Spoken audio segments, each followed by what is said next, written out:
واقعی عقلمند خواتین اس بیان کو سنیں گی تو وہ جو مسکنسپشن پیدا کیا جاتا ہے کہ جناب اسلام میں عورتوں کو آزادی نہیں ہے، جناب اسلام میں عورتوں کے لیے گھٹن ہے، اللہ اکبر، ذرا پہلے اسلام سے پہلے کے حالات پڑھو اور اس کے بعد اسلام کے آنے کے بعد عورتوں کو کیا شاندار مقام میرا دین دیتا ہے۔ اللہ کے نبی نے دا بیسٹ لوگوں کی جب مثال بیان کی، بہترین لوگوں کی مثال بیان کی، تو نبی پاک فرماتے ہیں، ترمذی کی حدیث ہے، سب سے بہتر وہ ہے جو اپنے اہل کے لیے بہتر ہو، یعنی اپنی فیملی کے لیے بہتر ہو، اور آقا فرماتے سنو میں تم سب سے زیادہ اپنے اہل کے لیے بہتر ہوں۔ نبی پاک سب سے زیادہ اپنی فیملی کے لیے بہتر۔ نبی پاک علیہ الصلوۃ والسلام سے ایک شخص نے پوچھا، حضور شوہر پر بیوی کا کیا حق ہے؟ تو آپ نے فرمایا جب وہ کھائے یعنی شوہر کھائے تو بیوی کو کھلائے، جب لباس پہنے اسے بھی پہنائے، اس کے چہرے پر نہ مارے، اسے بدصورت نہ کہے، اور اگر سمجھانے کے لیے اس سے علیحدگی کرنی پڑے تو گھر میں ہی علیحدگی کرے۔ اللہ اکبر۔ ایک بار حضرت عمر فاروق رضی اللہ عنہ کی بارگاہ میں، سنیے گا، بڑا دلچسپ واقعہ۔ سیدنا عمر فاروق کا کتنا بڑا نام ہے، آپ کے جلال کی، آپ کی عدالت کی مثالیں دی جاتی ہیں، بڑے بڑے لوگ آپ کے سامنے تھر تھر کانپتے تھے۔ آپ کا گھر میں انداز کیا تھا کہ ایک شخص آیا کہ میں حضرت عمر کے پاس جاؤں اور بتاؤں میری بیوی جو ہے مجھ سے اس طرح بات کرتی ہے، اور میرا وہ انداز نہیں ہوتا جو شوہر کے سامنے ہونا چاہیے، ہوتا ہے گھروں میں ہو جاتا ہے۔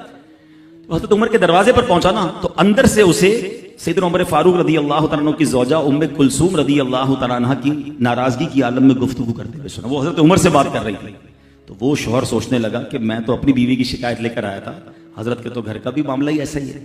تو وہ کہتے میں واپس ہونے لگا۔ حضرت عمر نے بلا لیا، کیوں آئے تھے؟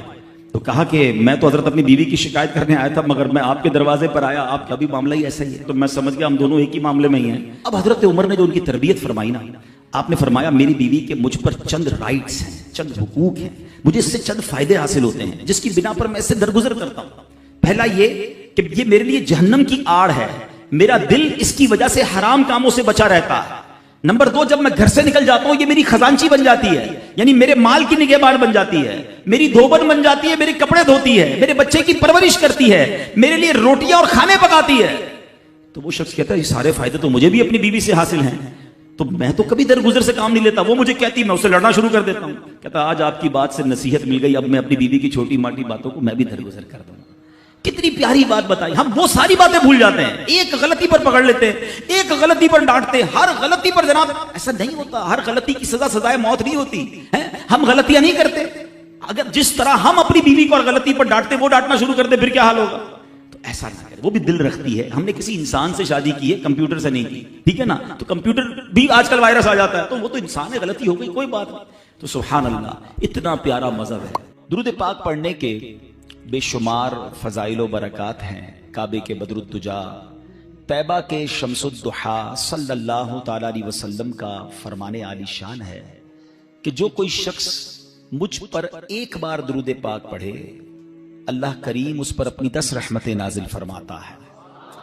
جو کوئی شخص 10 بار درود پاک پڑھے، اللہ کریم 100 رحمتیں نازل فرماتا ہے۔ فرمایا جو 100 بار پڑھے اللہ 1000 رحمتیں نازل فرماتا ہے۔ میرے آقا علیہ السلام فرماتے ہیں جو 1000 بار درود پاک پڑھنے والا ہوگا، حدیث کا خلاصہ ہے، وہ مرے گا نہیں جب تک جنت میں اپنا مقام نہ دیکھ لے، یعنی مرنے سے پہلے اسے جنت میں اپنا گھر بھی دکھا دیا جائے گا۔ تو کیا ہی اچھا ہو کہ ہم چلتے پھرتے اٹھتے بیٹھتے کوئی ٹائم اپنی پوری ڈیلی روٹین کا ایسا سیٹ کریں کہ میں نے اس وقت درود پاک پڑھنا۔ اب دیکھیں نا سوشل میڈیا پر بعض اوقات گھنٹوں ہمارے ریلز دیکھتے ہوئے، چیزیں دیکھتے ہوئے گزر جاتے ہیں، بلکہ بعض اوقات ان میں گناہ ہوتا ہے، ثواب تو دور کی بات، یا تو فضول ہوتے ہیں یا گناہ ہو رہا ہوتا ہے۔ تو کیوں نہ ان عادتوں کو کچھ کم کریں، اس سے جان چھڑائیں اور ذکر و درود کی طرف آ جائیں۔ اللہ مجھے بھی اور آپ کو بھی اپنا اور اپنے حبیب علیہ الصلوۃ والسلام کا کثرت سے ذکر کرنے کی توفیق عطا فرمائے۔ محبت کے ساتھ با آواز بلند درود پاک پڑھ لیں، صلو علی الحبیب۔ آج میں نے ایک بڑی کمال کی ایک سنت آپ کے سامنے پیش کرنی ہے، اور نارملی دیکھا یہ گیا ہے کہ اس سنت سے بہت سارے لوگ اب دور ہو گئے ہیں، حالانکہ یہ اتنی پیاری سنت ہے، بغیر محنت بغیر کوشش کے نیکیوں کا انبار لگ جاتا ہے، اتنی نیکیاں، اور آپ اتنے بڑے بڑے انعامات کے حقدار بن جاتے ہیں۔ وہ سنت کون سی ہے میں انشاءاللہ بیان کرتا ہوں، مگر امام محمد بن محمد غزالی علیہ رحمت اللہ الوالی نے ایک بڑا پیارا واقعہ اپنی کتاب مکاشفۃ القلوب میں لکھا۔ مکاشفۃ القلوب بڑی پیاری کتاب ہے۔ واقعہ کیا تھا کہ ایک شخص نے ایک غلام خریدا۔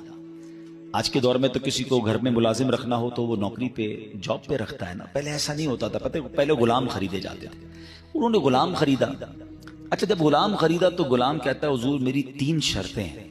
اچھا بات بڑی عجیب تھی، غلاموں کی شرطیں نہیں ہوتی ہیں۔ آپ نے کہا اچھا تم بھی شرطیں لگاؤ گے، بتاؤ کیا شرطیں ہیں؟ تو کہتا ہے حضور پہلی شرط تو یہ ہے کہ آپ مجھے فرض نماز کے وقت منع نہیں کریں گے، نماز پڑھنے دیں گے۔ اچھا وہ آقا بھی دیندار تھا، نیک آدمی تھا، کہتا ہے ٹھیک ہے مسلمان ہوں، نماز سے کیوں روکوں گا، اوکے۔ کہتا دوسری شرط یہ ہے کہ دن میں جو چاہے کام لے لیں، رات مجھے آپ چھوڑ دیں گے۔ کہا ٹھیک ہے مجھے کام دن میں لینا، میں بھی رات آرام کرتا ہوں، تم بھی رات آرام کرنا۔ کہتا تیسری شرط یہ ہے کہ آپ مجھے اپنے گھر میں کوئی بھی ایک الگ سے کمرہ دے دیں گے تاکہ میں سیپریٹ رہوں۔ تو کہا ٹھیک ہے، میں نے بھی یہ سوچا تھا گھر میں بہت سارے کمرے ہیں، غلام کا کمرہ ہوتا ہے تو میں کمرہ دے دوں گا، شرطیں کوئی مشکل تھی نہیں، آقا نے ایکسپٹ کر لیا۔ غلام گھر پر آیا، بڑا محنتی غلام تھا، دن میں کام کرتا، رات اپنے کمرے میں چلا جاتا۔ ایک دن آقا چلتے چلتے اس کے کمرے کے پاس سے جب گزرا تو دیکھا عجیب منظر ہے، کمرے کی چھت کھلی ہوئی ہے، آسمان سے نور برس رہا ہے، غلام سجدے میں ہے، اللہ کی عبادت کر رہا ہے اور اللہ کو رو رو کر یہ عرض کر رہا ہے کہ میرے مولا میں غلام ہوں، دن میں میری ڈیوٹیز ہیں، اگر یہ کام نہ ہوتا تو میں دن بھی تیری عبادت کرتا، رات بھی تیری عبادت کرتا۔ آقا بڑا حیران ہوا کہ یہ میرا غلام کیا چیز ہے، ایسی عبادت، ایسا نور اور ایسی گفتگو۔ اگلی رات ہوئی تو اپنی بیوی کو لیا کہ چلو میں تمہیں ایک منظر دکھاتا ہوں، اپنی زوجہ کو لے کر غلام کے کمرے کے پاس گیا، پھر وہی منظر، چھت کھلی ہوئی ہے، آسمان سے نور برس رہا ہے، غلام سجدے میں وہ ہے اور اللہ سے باتیں ہیں، بڑی کیفیت۔ جب یہ منظر دیکھا تو وہ میاں بیوی بھی آنسو بہانے لگے، وہ بھی رونے لگے کہ یہ کیسا غلام ہے۔ صبح ہوئی تو غلام کو آقا نے بلایا اور کہا کہ ہمیں پتہ چل گیا ہے تمہاری رات کی عبادت ہم نے دیکھ لی ہے، تم اللہ سے یہی کہہ رہے تھے نا کہ یا اللہ میں مجبور ہوں، اگر دن میں بھی فارغ ہوتا تو تیری عبادت کرتا، رات میں تو تیری عبادت کرتا ہوں۔ تو ہم میاں بیوی نے فیصلہ کیا ہے کہ آج کے بعد تم آزاد ہو، جاؤ دن میں بھی عبادت کرو، رات میں بھی اللہ کی عبادت کرو۔ اچھا ہماری جگہ کوئی ہوتا تو بڑا خوش ہو جاتا کہ چلو یار انعام مل گیا، غلام کو آزاد ہونا بڑی نعمت تھی، مگر وہ غلام دراصل وہ آقا بننے کے قابل تھا، وہی آقا تھا، وہ بڑا کمال کا بندہ تھا۔ وہ پتہ کیا کہتا ہے، جب آقا نے کہا نا مجھے پتہ چل گیا تم رات کیا کرتے ہو اور اس وجہ سے میں تمہیں آزاد کرتا ہوں، تو وہ غلام اللہ کی بارگاہ میں کہتا ہے یا صاحب السر ان السر قد ظہر، اے راز رکھنے والے مولا، اے صاحب راز، راز تو کھل گیا، ولا ارید حیاتی بعد مشتہرا، اے اللہ میں اب راز کھلنے کے بعد زندہ نہیں رہنا چاہتا۔ اور یہ کہا اور اس کی روح نکل گئی، اس زمین پہ باڈی آتی ہے اور وہ انتقال کر جاتا ہے۔ اے میرے پیارے اسلامی بھائی، اب غور کیجئے، اس واقعے سے بہت سارے لیسن ملیں گے۔ جو میں نے کہا تھا نا کہ نبی پاک کی ایک سنت بیان کرنی ہے، وہ سنت کون سی ہے؟ وہ سنت ہے ذکر الہی۔ میرے آقا خوب اللہ کا ذکر کرتے تھے، کتنا ذکر کرتے تھے، آپ کو میں اندازہ کرواتا ہوں، آپ کو اندازہ ہو جائے گا۔ نبی پاک سونے سے پہلے اللہ کا ذکر، جاگنے کے بعد اللہ کا ذکر، کھانے سے پہلے اللہ کا ذکر، کھانے کے بعد اللہ کا ذکر، پیارے آقا گھر سے نکلتے ہوئے اللہ کا ذکر، گھر میں داخل ہوتے ہوئے اللہ کا ذکر، قدم قدم پر اللہ کا ذکر۔ کیسے؟ یہ سب چیزوں کی دعائیں ہیں نا، کھانے سے پہلے کی دعا، کھانے کے بعد کی دعا، پانی پینے سے پہلے کی دعا، پانی پینے کے بعد کی دعا، آئینہ دیکھنے کی دعا، سرما لگانے کی دعا۔ اس کا مطلب کیا ہے؟ دعا کیا ہے؟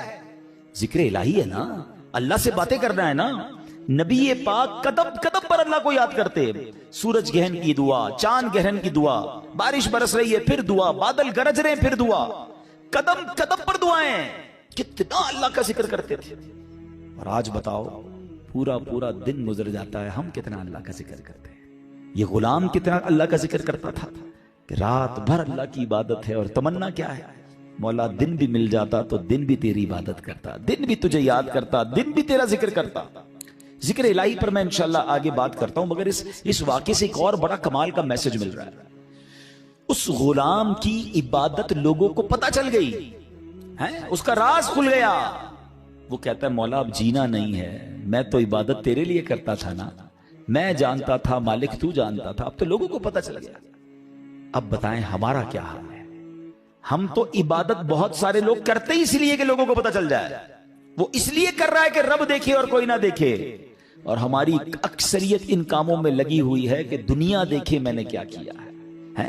نیکی کر دریا میں ڈال، بچپن میں سنتے تھے، اب نیکی کر سوشل میڈیا پہ ڈال، جو کرنا ہے لوگوں کو بتانا ہے، جو نیکی ہے سب کو بتانا ہے۔ اپنے دل سے پوچھو نا کیوں جی چاہتا ہے کہ میری نیکیاں لوگوں کو پتا چلے. پتہ ہے اخلاص کی تعریف کیا ہے؟ علماء فرماتے ہیں what is the meaning of اخلاص؟ اخلاص اس کو کہتے ہیں کہ بندہ جس طرح اپنے گناہوں کو چھپاتا ہے اس طرح اپنی نیکیوں کو چھپائے. بتائیے نا ہم اس طرح اپنے گناہ، کوئی ہے جو یہاں یہ چاہتا ہو میرے گناہ سب کو پتا چل جائے؟ کوئی بھی نہیں چاہتا. مگر نیکی سب کو پتا چلنی چاہیے. نہیں، کچھ نیکیاں تو ایسی کیجئے نا جو فقط میں جانوں، میرا رب جانے. میں نیکی کرنے کے بعد مجھے کیوں خیال آتا ہے کہ یار سامنے والے کو پتا تو چلے میں حاجی ہوں، میں حافظ ہوں، میں نمازی ہوں، میں روزہ دار ہوں، میں نے یہ نیکی کی ہے، میں نے فلاں کام کیا. وائے؟ کیوں؟ اگر دل میں تمنا یہ ہے کہ لوگوں کی واہ واہ ملے گی تو پتہ ہے اس کو ریاکاری کہتے ہیں. اور ریاکاری کو شرک اصغر کہا گیا حدیثوں میں. چھوٹا شرک. شرک کس کو کہتے ہیں؟ شرک کے معنی یہ ہے کہ اللہ کی طرح کسی کو عبادت کے لائق سمجھنا.